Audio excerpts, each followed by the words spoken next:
Welcome to the Tech Egg. Don't get scrambled. Enjoy the video. In this video, I will explain how to set up Yomichan. First, navigate to your browser's extension store and search for Yomichan. Install it, then find reliable dictionary files online, such as JMDict or Kanjidic. Once downloaded, open Yomichan settings by right-clicking its icon.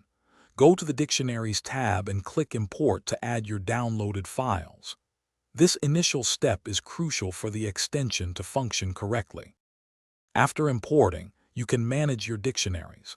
In the Dictionaries tab, toggle them on or off based on your study needs. You can also drag and drop to reorder them, influencing which definitions appear first. For example, place a general dictionary above a specialized one for common words.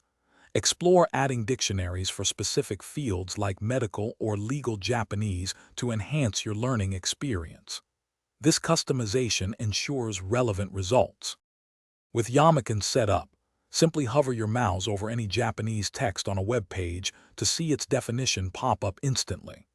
Dive into the appearance and key binding settings to tailor the pop-up's look and assign convenient hotkeys for quick lookups. For serious learners, Yomichan integrates seamlessly with Anki. Configure the Anki Connect feature to generate flashcards directly from your lookups, streamlining your vocabulary acquisition process. This powerful combination boosts your study.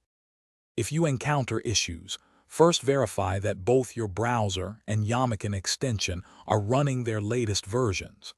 Sometimes, other browser extensions can interfere, so try disabling them temporarily to identify conflicts.